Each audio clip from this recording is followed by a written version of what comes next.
Welcome to another session of the Learner's Mindset Discussion. I'm Dr. Dwayne Harapnik, and my colleague here, Dr. Talissa Thibodeau. And we're starting a new year, 2019, 3-4 days into the new year. Happy New Year, everyone.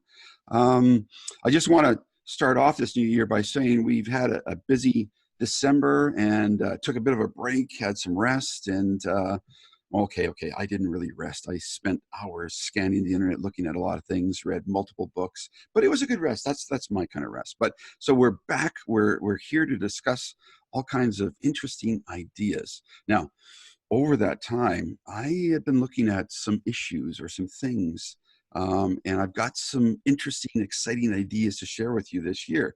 But we're going to be starting off our first discussion session of the year talking about ePortfolios, websites, blogs, digital portfolios. Wow, all those things in one session? No, they're all the same thing. So we're going to be exploring how do you find your voice on and share it on your net presence in the most effective way. Most importantly, I've made a ton of mistakes in the last 20 plus years that I've been doing this. And I'm going to share with you the top 5 mistakes that I've made that you want to avoid. If I were to start from scratch today, I wish somebody would tell me these 5 things. Okay, well, there's one more sort of 5B or a bonus point, but there's 5 key mistakes. Thoughts on this, Dr. Thibodeau? Yeah, actually, I'm looking forward to hearing your perspective and sharing my own as well, and sort of connecting this back to what folks in our program and learners today are experiencing when it comes to using ePortfolios. So yeah, let's get started. Okay, so just to provide the context, over the break, I took a fair amount of time and I was exploring my website, and I also have been working with my 2 sons who are professional athletes, and they both are doing different business ventures. My younger son has just started a new business, created a brand new website for his business on WordPress. And I was working with my older son who was looking to develop more sponsorships, and he was reworking his entire website. And when I was doing that, I noticed that he's got almost 12 years of posts on his WordPress site. 12 years. He's only 22. He's got a lot of years of posting.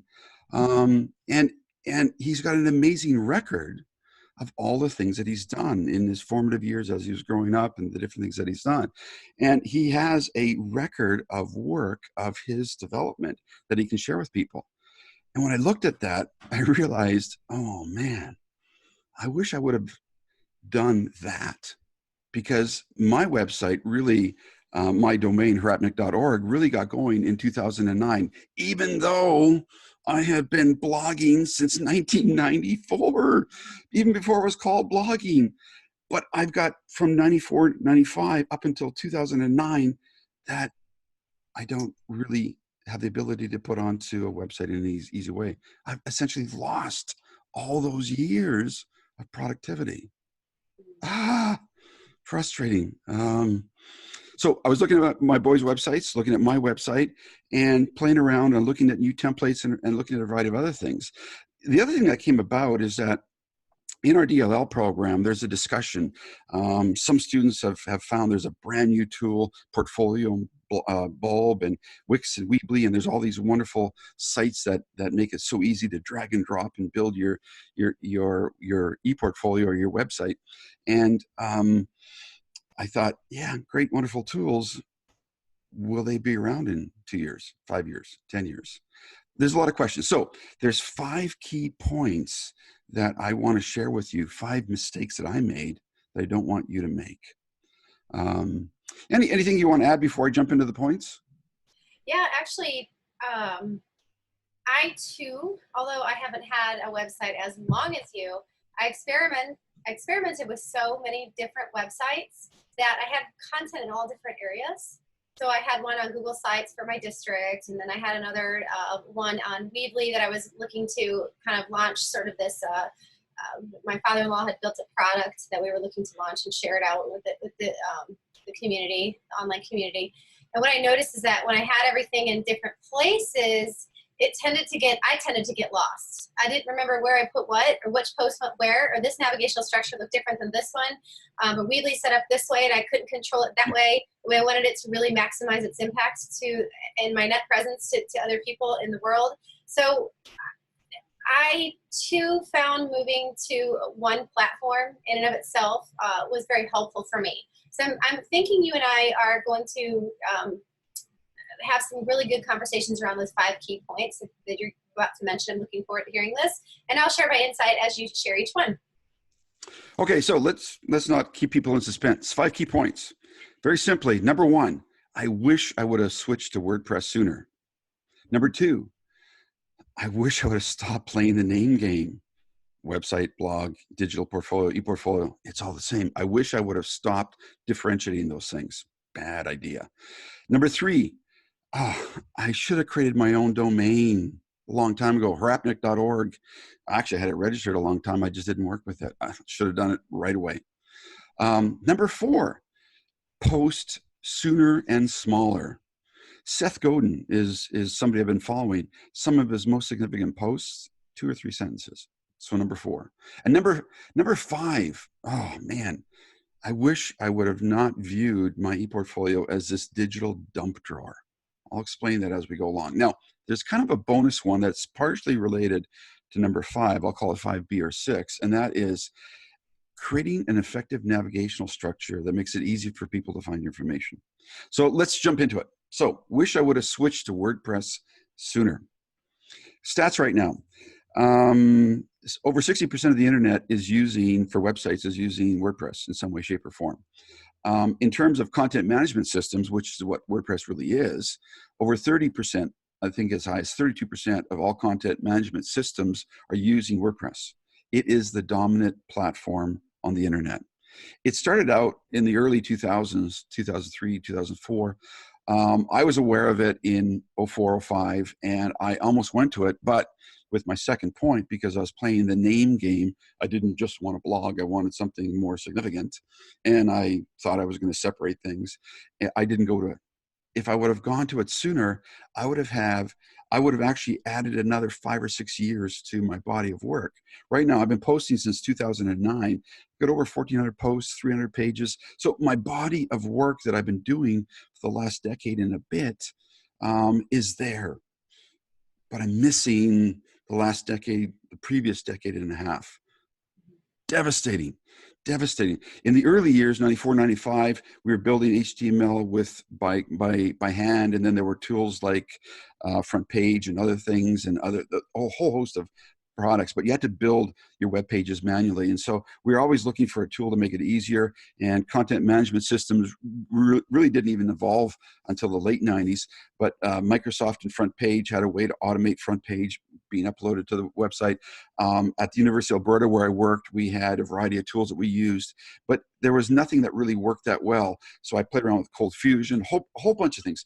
I experimented with everything imaginable. Most of it doesn't even exist. All that work went away. I lost all that work. Years. How bad do you feel when you're working on a document and it freezes and you lose a half a day's worth of work, right? Times that by 15 years. It kills me. Should have gone to WordPress sooner. You know, I played with everything imaginable. Played with Wix, Weebly, you name it. So if you're playing around with Bulb or Portfolium or FreshGrade or whatever ePortfolio platform, be careful. Is it going to survive? Is it going to be around? What are your thoughts on this? Yeah, you know, even when folks do go with the pro version, Weebly and some of those, there's still no guarantee. It doesn't have, you know, Weebly and Wix, they don't have the track record that WordPress does. It doesn't go as far back.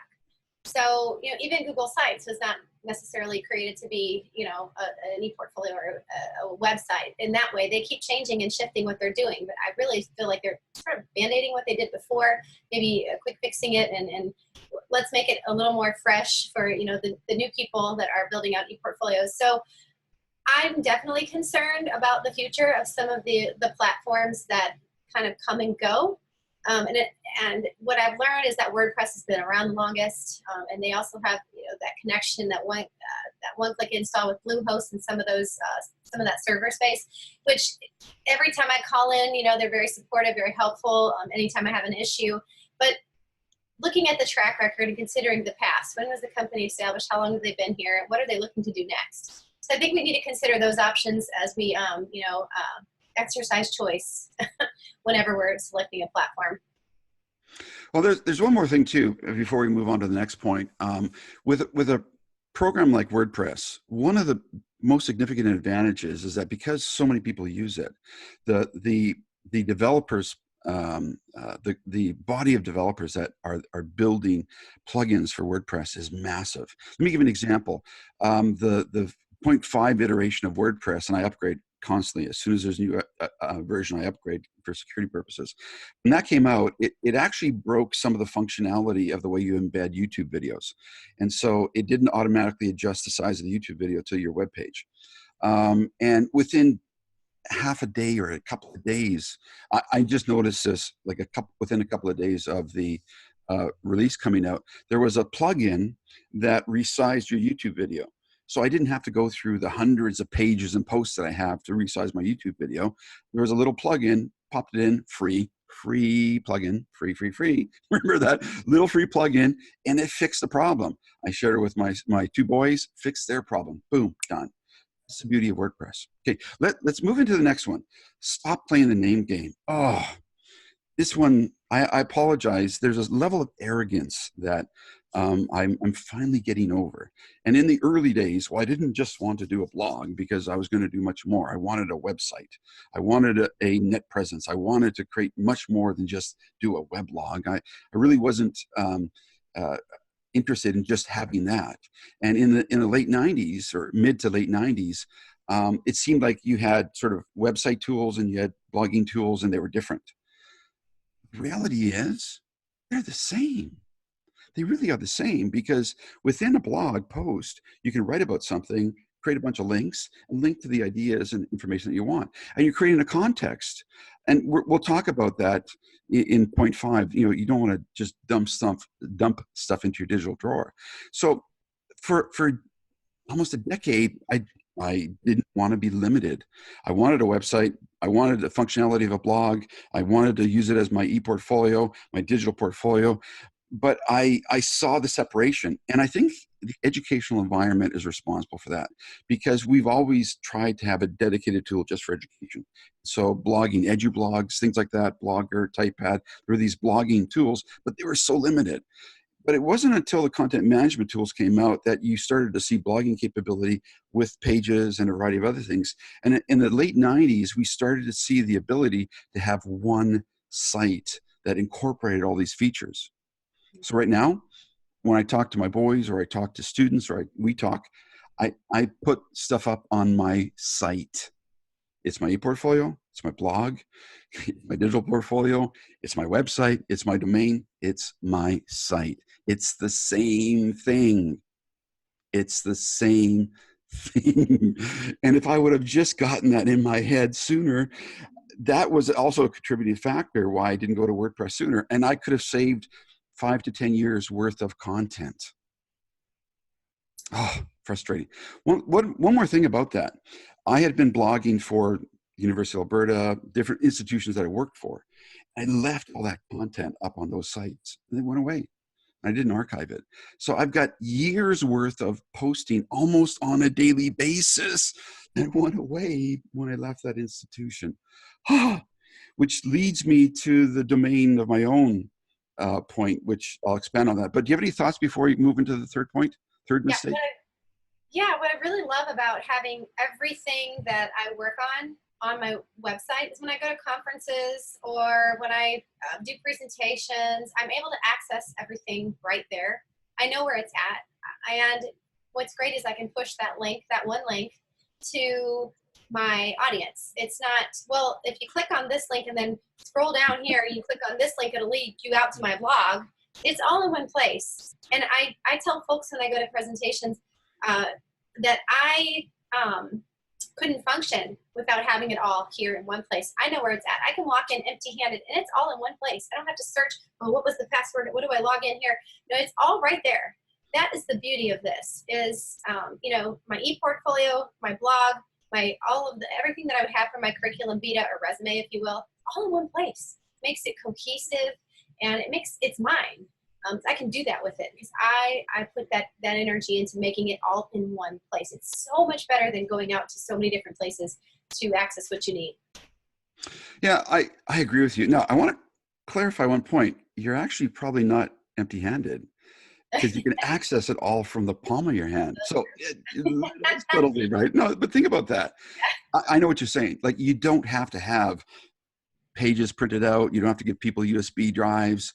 You just give them a URL at the beginning of your presentation. Guess what? They can access everything.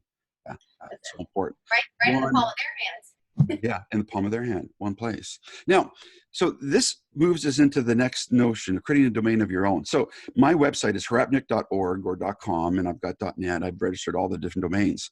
And this is another reason why I lost all that content. As I'd mentioned just earlier, I had been blogging for many different institutions that I worked at, or different organizations, or in different contexts. And it wasn't until I just bit the bullet and realized, yeah, listen, it's me.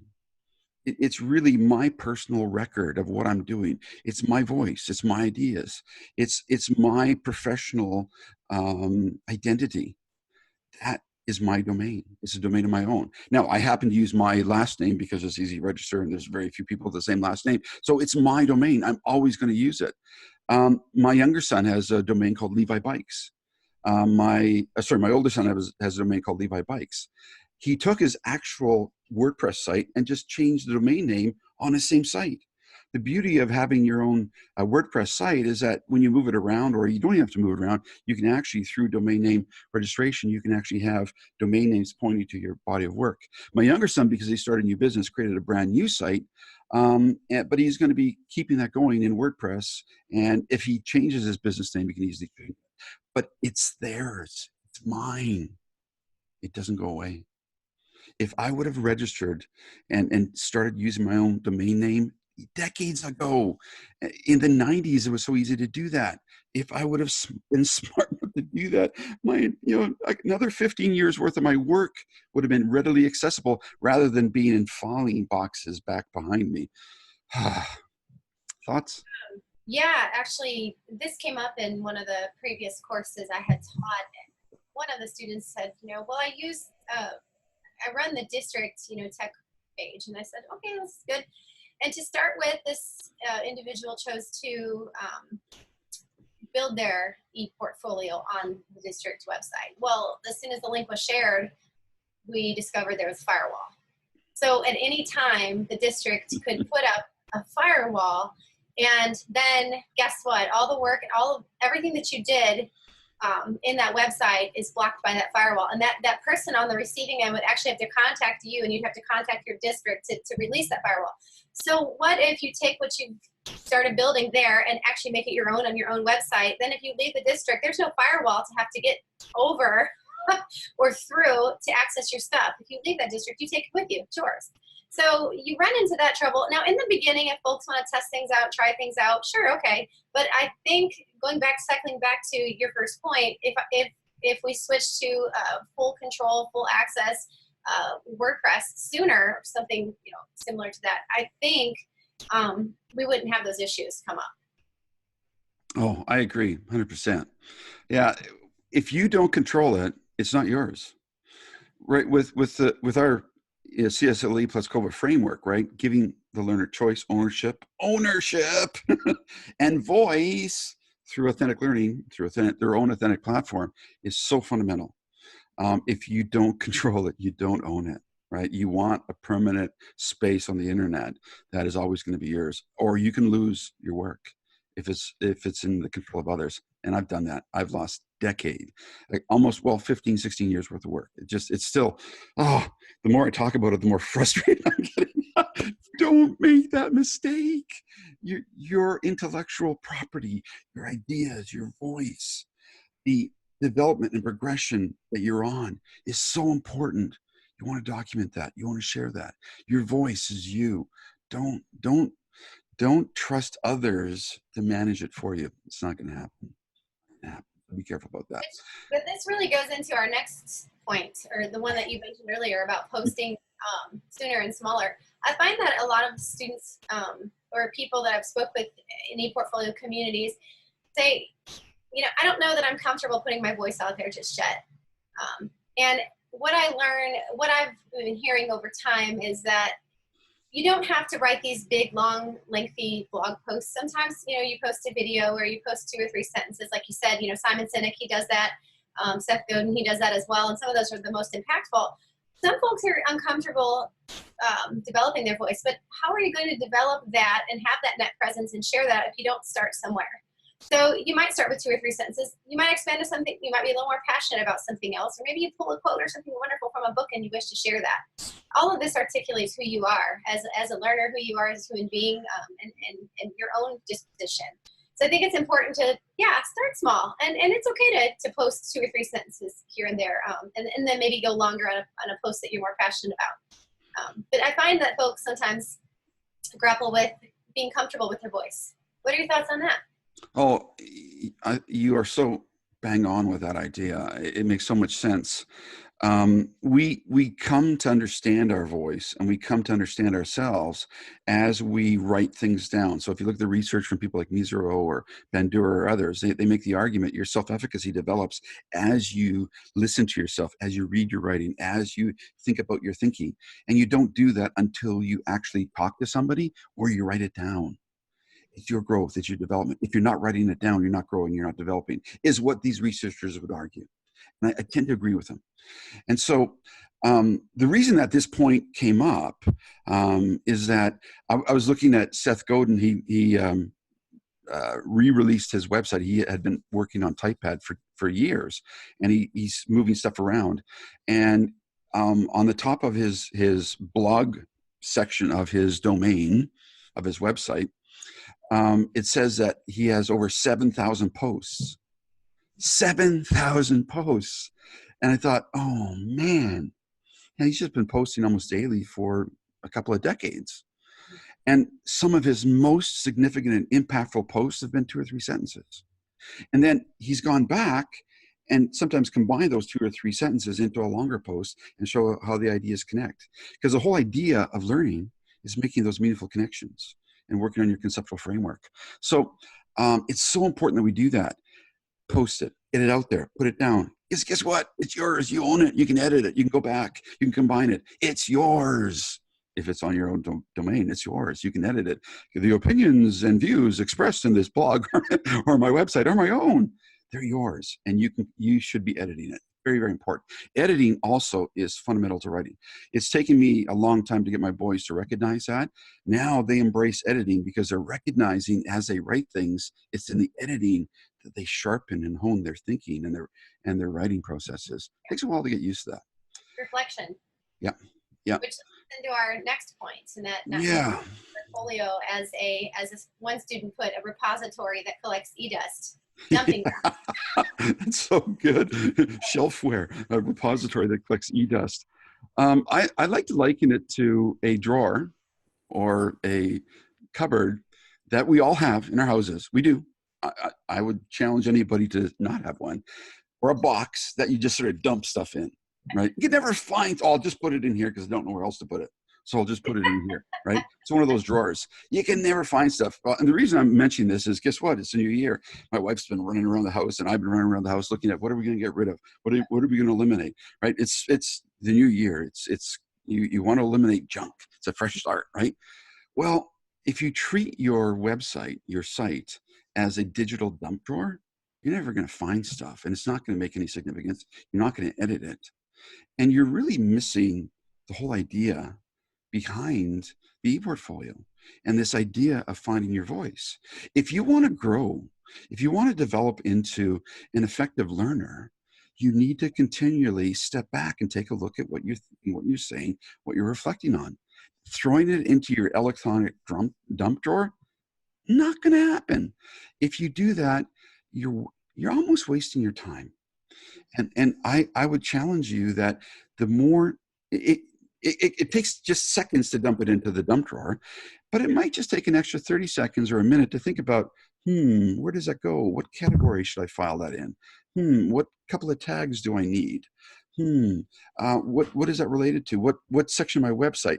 It might take 2 or 3 minutes, but then a week, a month, you can go back and take a look at ideas and really make some meaningful connections with that.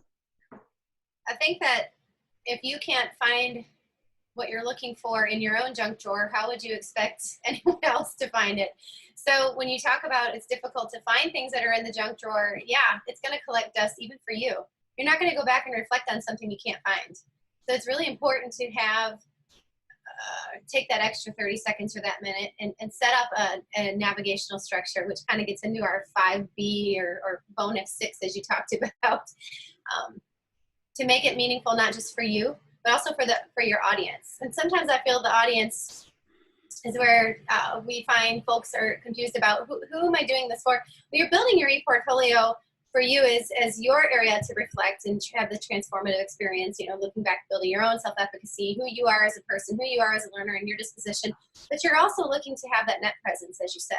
So you have to really make sure that what you set up is easy to find. Dr. H, you and I both have main level headers on our site. Those are the top areas, top main level menu items. And from there, you can kind of find things within the subpages, and subpages or child pages within that. So it's all about, who do you want to reflect? What are you looking to share out? And what's the best way to do that? You've raised a really good point about your audience. And this is something that just really baffles me in the DLL program when our students will ask, well, who is my audience? 60, 70% of our students are teachers. Who's their audience? Their students, their colleagues, parents. They've got a huge audience. Right? If you've got to ask, who is my audience? I think you've missed the point that this ePortfolio is really a place where you can share the fact that I'm a learner. I'm passionate about learning. And guess what? This is what I've learned. And this is how I'm going to help you to learn. And so, again, because of this digital dump drawer thinking, because they're using a name game, well, nobody's going to read my blog. And because of all these other mistakes that, yeah, I'm using the district's, bulb implementation or portfolio, and people know deep down that when they leave or they go to a different school, they're going to lose all that. So why put any effort into it? Because of all these other mistakes, they think, well, nobody's listening to me. Yeah, actually, there's a lot of people listening to you. Everybody has a sphere of influence, and you want to model the things that are important to you in terms of learning.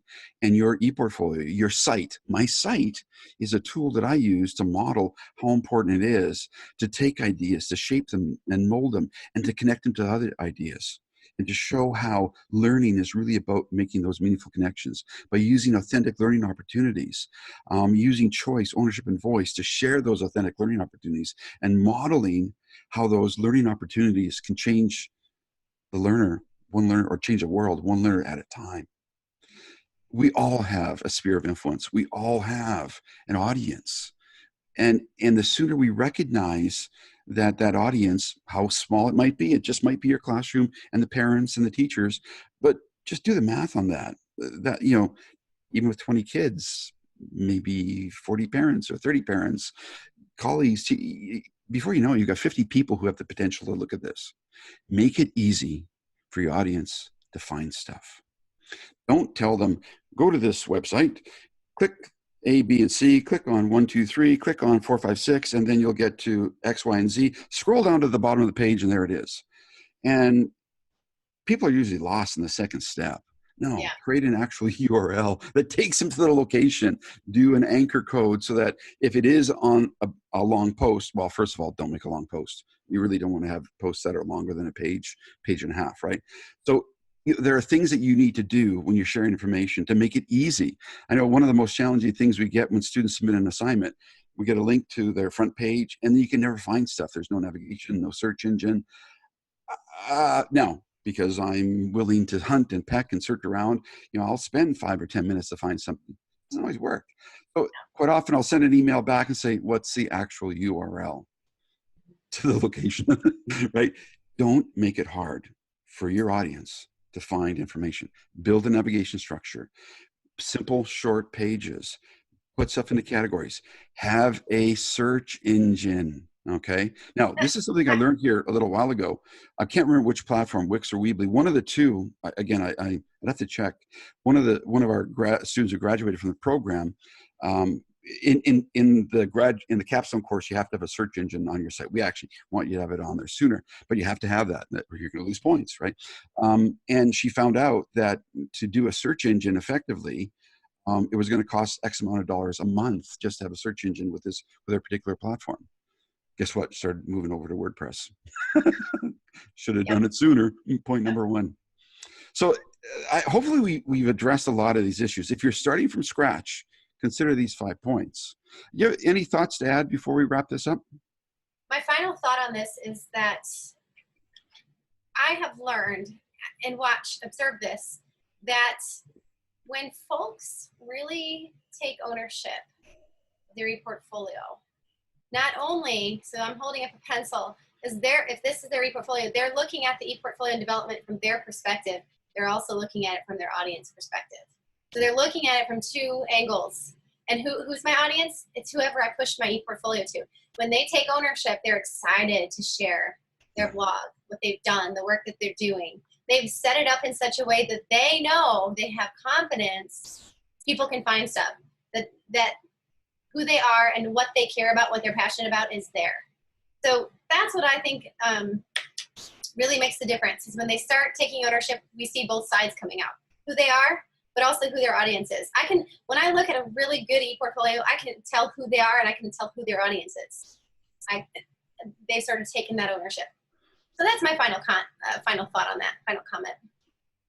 Well, I can't add to that. That's absolutely wonderful. I think you've really just nailed it. So what we're going to do is this year, I'm going to be including more information in the show notes. So I'm going to have the 5 key points plus the bonus point or mistakes that I've made that you should avoid. I'll include that in our notes on the web page. So learn from my mistakes, learn from our mistakes, and save yourself some frustration, and start the new year by just taking ownership of your site, or whatever you want to call it. It's all the same thing, remember? And remember, it's yours. You own it, and you get to share your insights on learning. So looking forward to the Learner's Mindset discussion for the rest of the year. Good day, all. Take care.